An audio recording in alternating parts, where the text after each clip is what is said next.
Hey everyone. Today I wanted to introduce a new series. This particular series, I will be taking you all through my process of making a very hard challenge log. And I am going to be using this base Sargent. This is a 6-pin kick cylinder, and I had this as a spare, so I figured I would go ahead and make it a challenge log. So here is the bitting that I have for it, and I mainly wanted to show this off. I kind of chose this lock because of the bitting. I like there's a lot of variation between highs and lows. And normally when I choose a challenge lock, I like to make sure that there are some very high pins on the key. Of course, you could start out with a blank and make your own key, but I find it a little bit easier to just start with a proper key and then alter it to make it more difficult. So I will go ahead and begin the different steps for this from start to finish, and I will try to explain everything in detail. Of course, if you have any questions or anything, please put them in the comments below and I will happily answer anything that I can. All right, let's get started.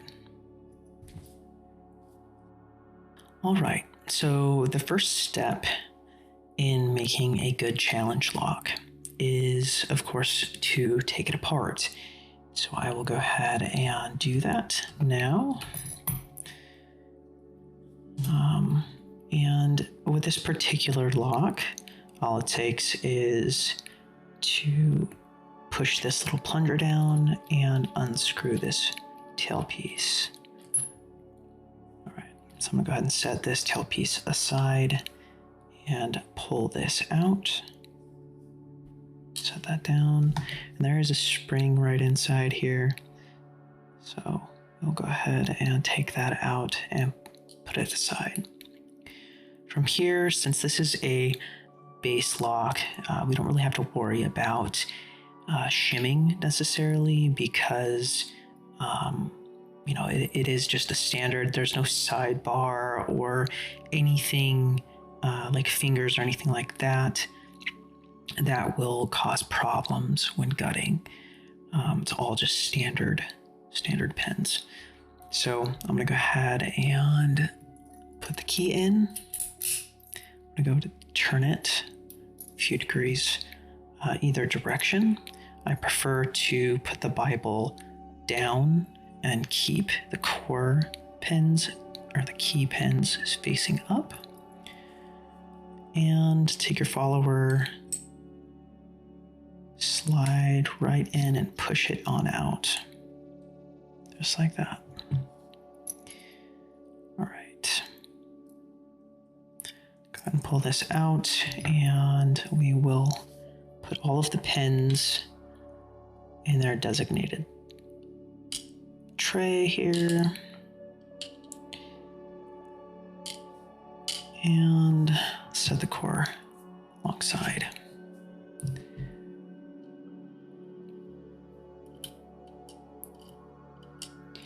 So the main reason we do this first and foremost is because we need to get an idea of the overall aspects of the lock. All of how each stack interacts with each other. And with some locks, we have let me try to get this back in frame. Some locks, we have longer driver pins with longer key pins, and sometimes they're shorter. So it depends on the whole shear line, where they interline with each other. and everything. And we want to kind of get an overview of how the lock is before we begin. I mean, and of course, you kind of have to take it apart anyways to begin in the first place. But the main reason I do it is because before I do any type of alteration to the key, I take it apart. And that is technically the first step in making a good challenge lock, is to alter the key.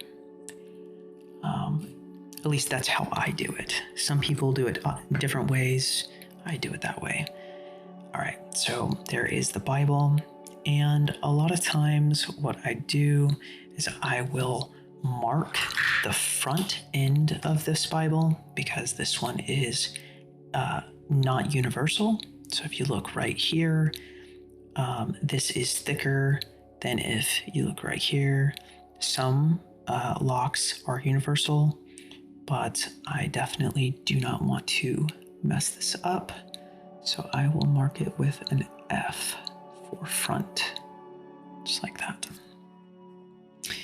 All right.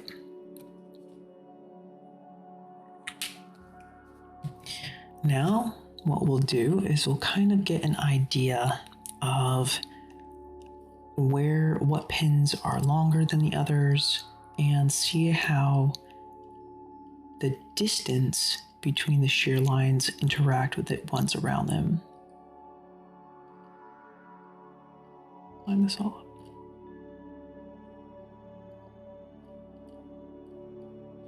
As you can see from this lock, we do have quite a few longer pins in the front 3 specifically, and then shorter pins, these 2 here. Yet the aspect of this driver is these drivers are actually still short, where we can utilize this extra space within this chamber to make it even harder, and we will do that. All right, so now that we've looked at this, let's go ahead and move on to step 2. All right, so in step 2, what we want to do is look at the key. This entire step is to look at the key and see how each one of the bitting correlates to the ones next to it. Mainly what I'm trying to do when I look at a key is I'm trying to see how I can make this key harder. But at the same time, we want to make sure this key operates very, very smoothly. And so there's no effort at all into trying to get the key into the lock, but also being able to operate the lock and get it out. So we have to be very cautious with how we use and alter our key. So in this situation, I notice obviously we have number 1 here. It is quite low. It is lower than the rest, but it's not so much lower that it's going to damage the lock or make it difficult to bring in the key into the lock or out of the lock. Of course, we can alter number 1 and make it even deeper, but there are things that you have to think about before you do that. Is that pin as it's riding along? So, you're putting it into the lock as that pin rides along and goes up and down in these areas. Can it successfully do that? So if this is super long, right, and it rides all the way up to the top position here, is that driver above it going to squash your spring so much that it's going to deform that spring? Also, if it's so far up, it might be too difficult to get past this high point as you're going to try and get it to this position. So there's a lot of things to think about when you're altering a key. But not only that, you need to have good retention within the lock when you have the lock open or closed. So for example, when you have this key all the way in and you have it turned, you don't really want this key to like come out. I mean, you could if you wanted to, but that's not really how keys work, because the pins themselves act as an anchor point to keep that key in when it's open. All right, so in this situation, what I'm trying to do is I want to make variations within the bitting so that you have a pin that you have to get around to reach another pin. That is a good indicator that a lock is going to be difficult. So for example, in position 1, right? In position 1, we have a low cut and then a higher cut. This position is definitely going to act like a gateway or gatekeeper to pin 2. And we want to have variations within this key to make it as difficult as possible. But at the same time, we don't want such dramatic variations that it's difficult to operate the key. So in this situation, I feel like I can get away with a few different things. One thing that I notice is key pin 5 and 4 here are quite similar in their height, and I don't really like that. I don't want to have multiple key pins at the same height. That makes things easier for the picker, and to make it as difficult as possible, I want to eliminate that possibility. So my idea is I'm going to take key pin 4 and I'm going to drop it down as far as I possibly can without making it unusable. So this position here is going to probably drop maybe here or even farther. What that'll do is it'll make sure that this pin here will protect this pin here and make it even more difficult to open. Now, something to think about when you are doing these super deep cuts on your key, with those positions, you definitely want to utilize the aspect of either zero lift or something of that nature, like trap pins, for example. So basically, if you touch this too much, what will happen is it will overset this pin and make you have to reset the lock. So it makes it even harder to get to this particular pin here.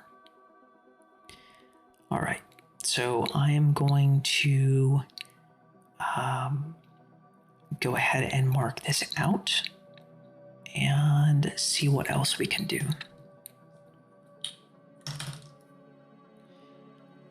So something I like to do when I mark a key is I try to match the angles in between.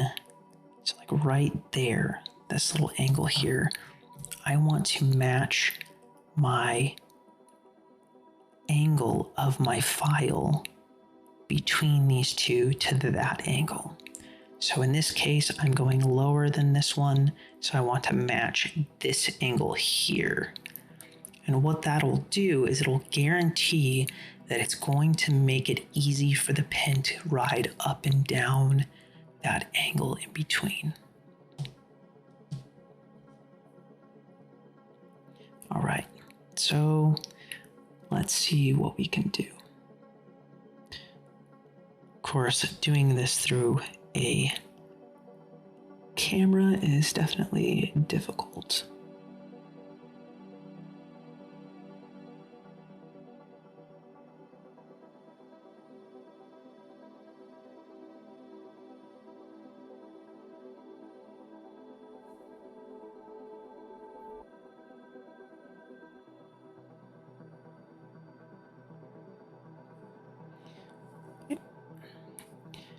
I am going to switch over to a finer tip.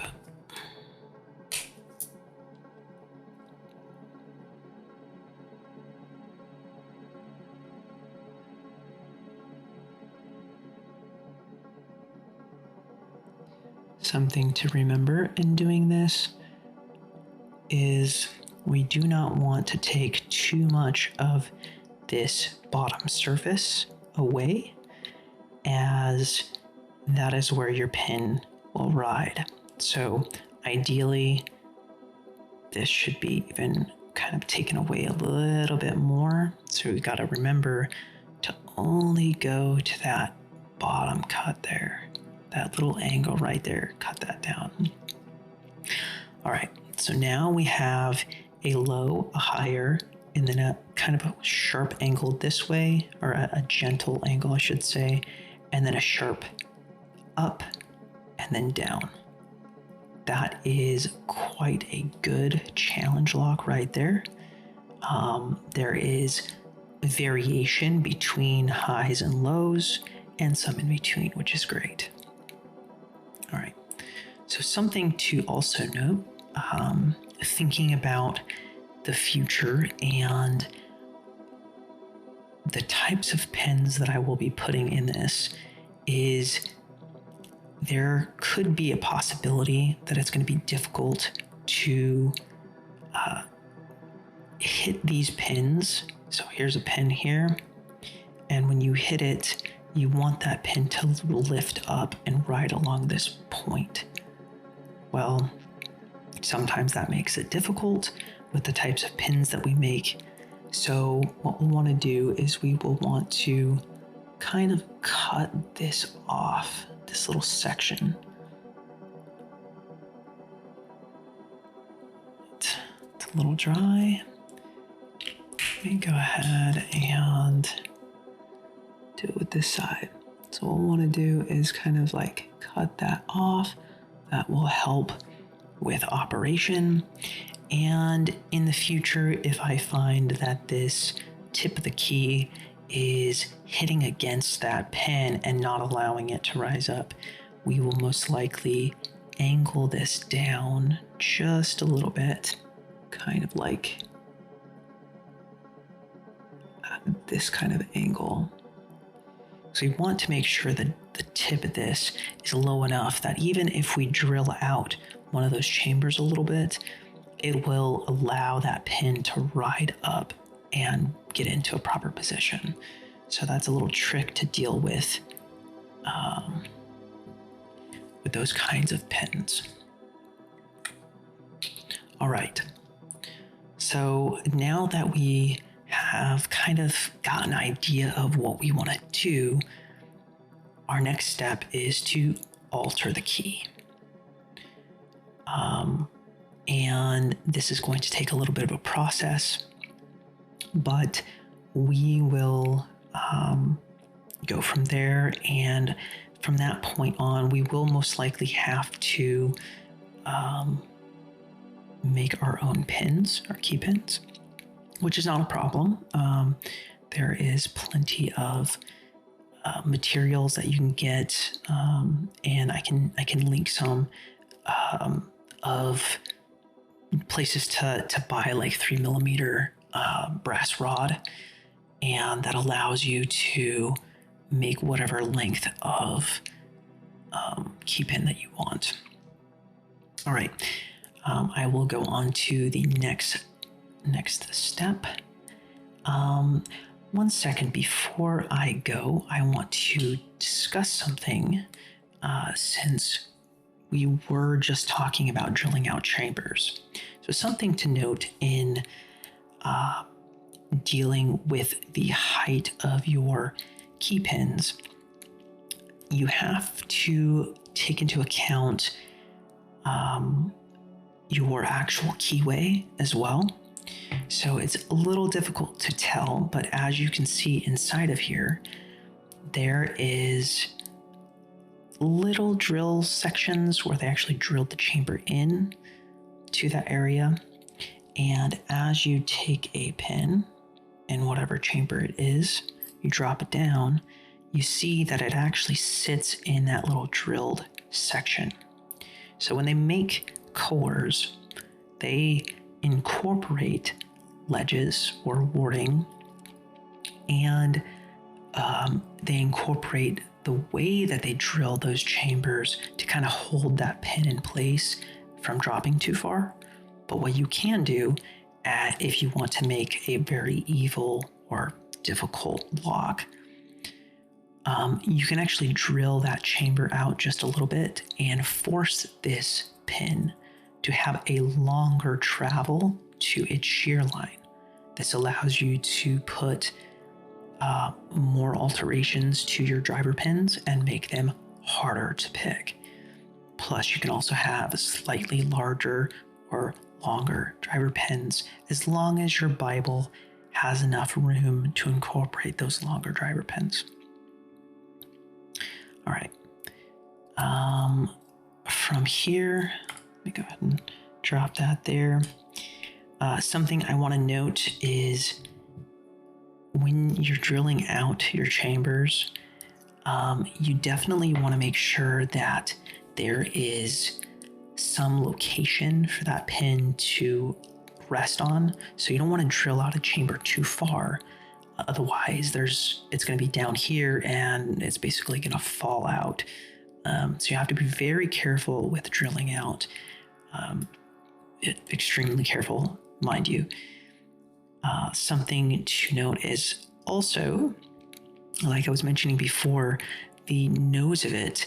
If you drill out the chamber too far, that nose, see how if you put that key in there, that nose is not very low.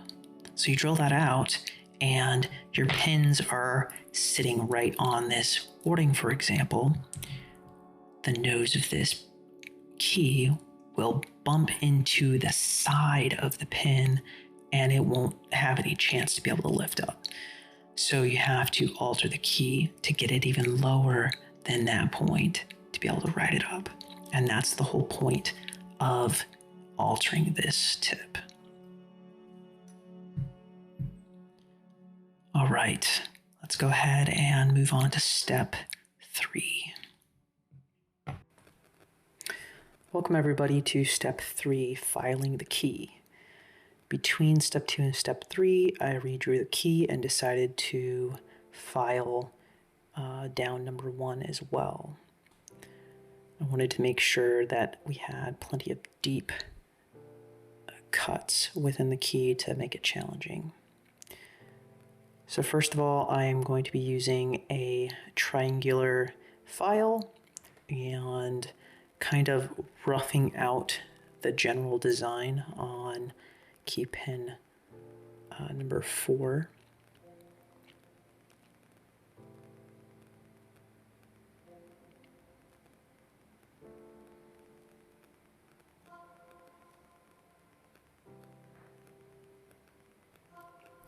Something to note during this period of time, I am changing the angle between the sides of key pin 4 to try and match the angle in between key pin 3 and key pin 4 and key pin 4 and key pin 5, so that there's a shallow angle to it and it allows it to the pins to slide between the two, each individual side.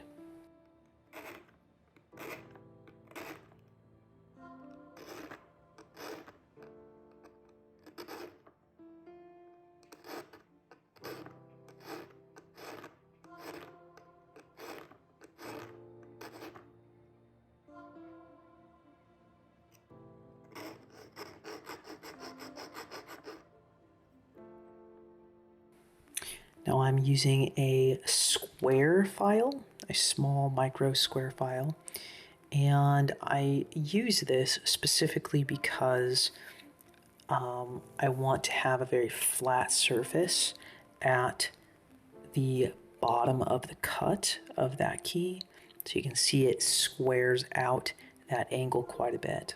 I can also change the angle of the file for the intersection of the flat section and the angled section between the pins. So that will have a good transition between those two and it won't be a sharp edge.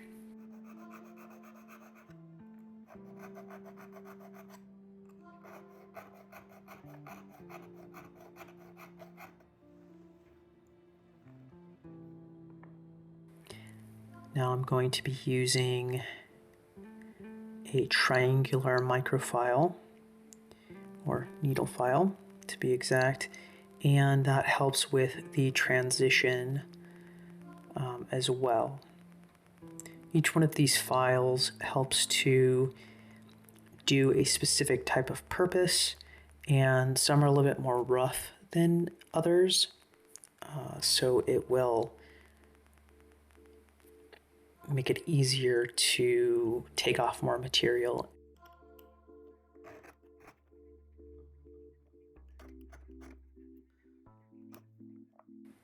Now I am using the large file again to take out a very large flat surface in between the pins.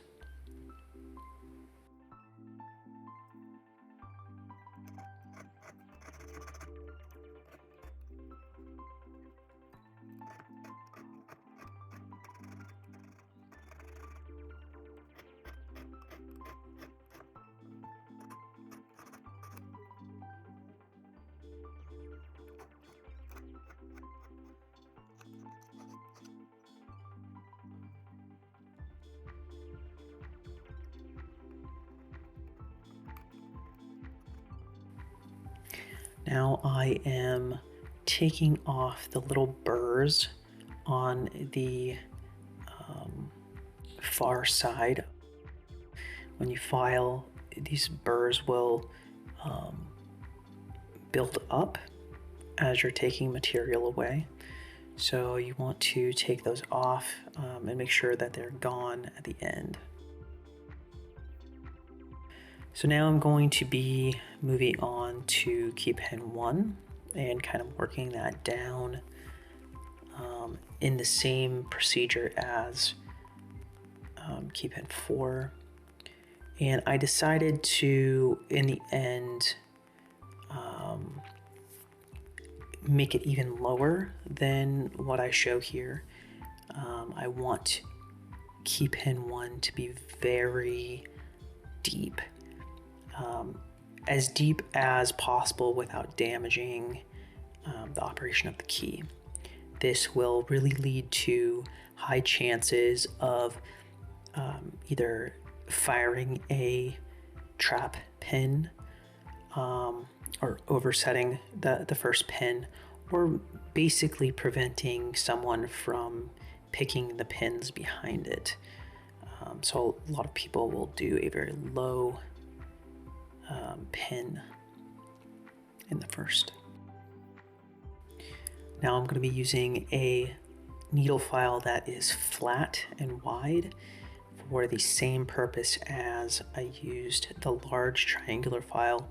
It gives a large, even surface when filing, and this helps to prevent these little micro bumps in that area. Helps really smooth out that surface in between and makes it easier for the pins to slide across the surface. I'm now using the tip of a triangular file to get the tiny little areas that I've been are just too small for any of the other sections of the files.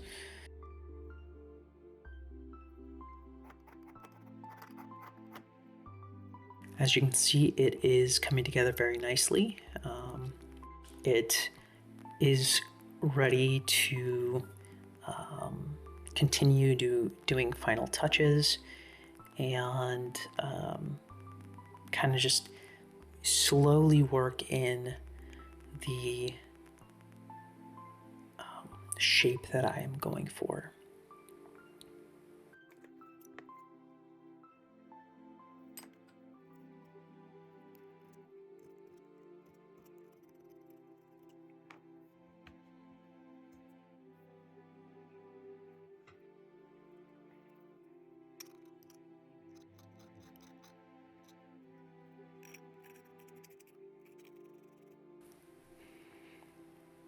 So in this situation, it's not necessary to alter super close to the bow of the key, but it definitely makes it more aesthetically pleasing and can throw off the person that sees the key if you choose to not mummify the key.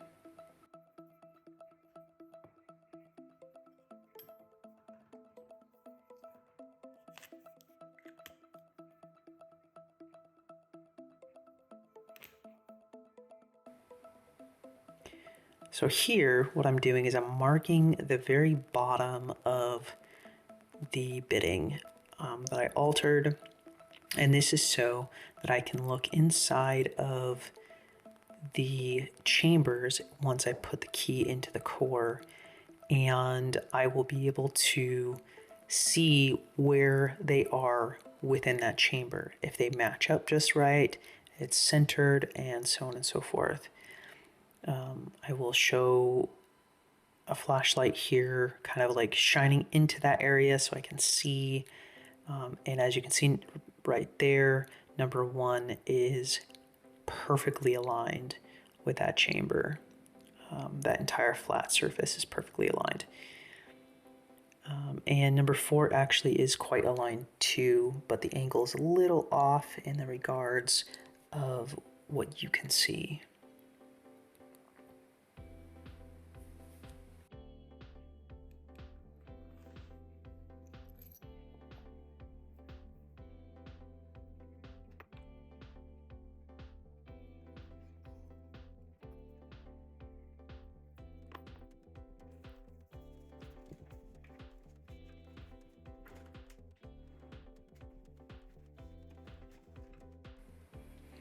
So here I'm using a brass wire brush, and this is to help clean those burrs off that I mentioned before.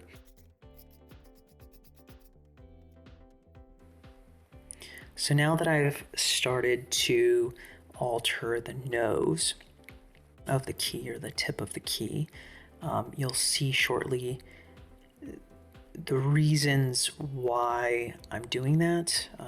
I'll stick the key into the core, and that's the reason why it's there, so I can see how the bottom sharpest angle of the tip of that key will interact with the warding.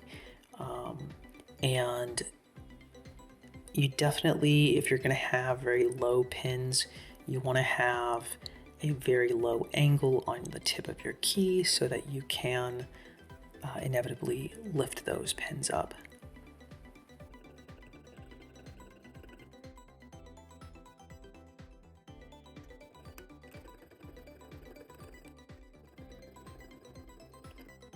So now I'm kind of using the file as kind of a cheese grater in a sense. It allows to take up large chunks of that brass off quite quickly, and I'm just checking each of these each time I do it so I don't take too much material off, as it's quite easy to take too much off, and I'd rather not do that. So now I am checking the angle, and I can see that the angle is not quite exactly what I want yet. I want it to be a bit lower, and so I'm going back and I'm going to file that down a bit more.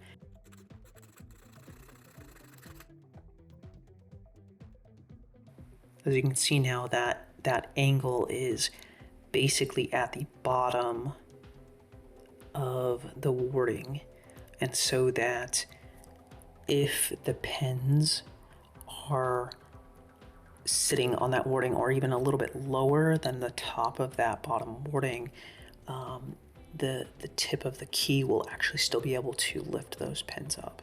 And that's very important when you're dealing with either very sharp pins, key pins, or you're dealing with low cuts, or if you drill out the chamber itself and a key pin is sitting very low, you'll want a very low, shallow angle on the tip of that key.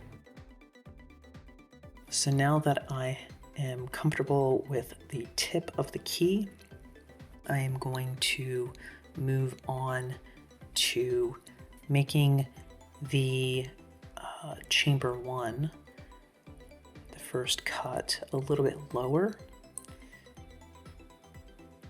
I definitely want it to be quite a bit lower than the rest. It will force the pegger to get past it, and in the process of getting past it, this can overset it if the pin itself is well designed, and it can make it quite challenging.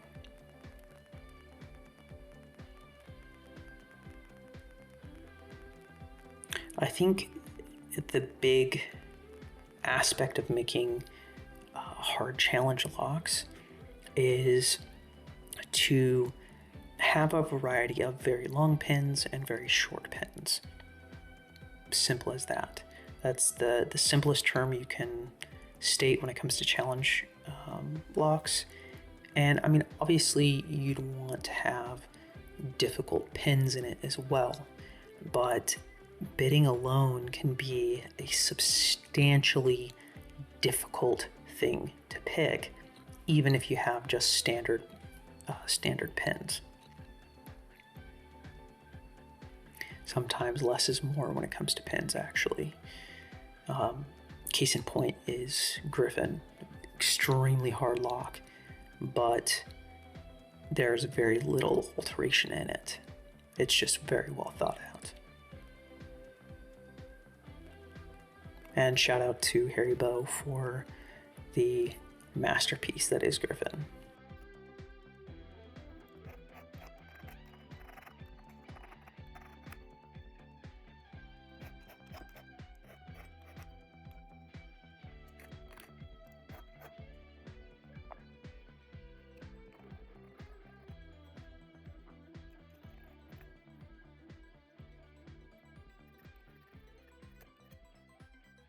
So now I'm going to be doing kind of final cleanup with the wire brush.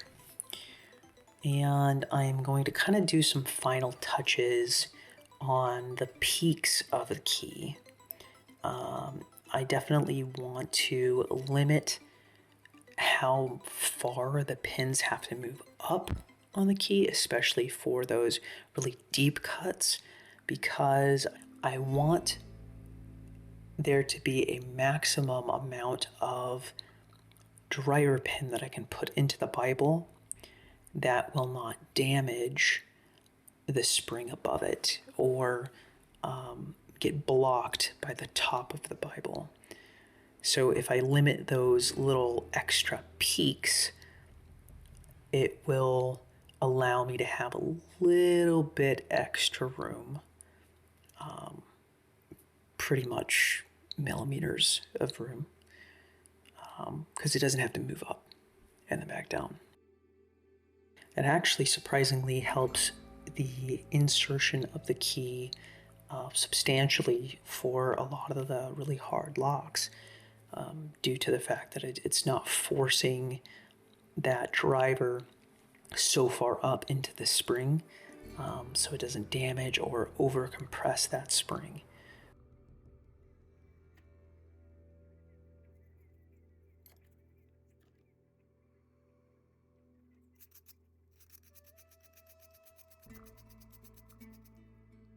Now that I have done final clean up, I'm going to mark the bottom surfaces of each of the bitting so that I know where it is within the core itself to make sure the bitting that I want is aligned with each of the chambers.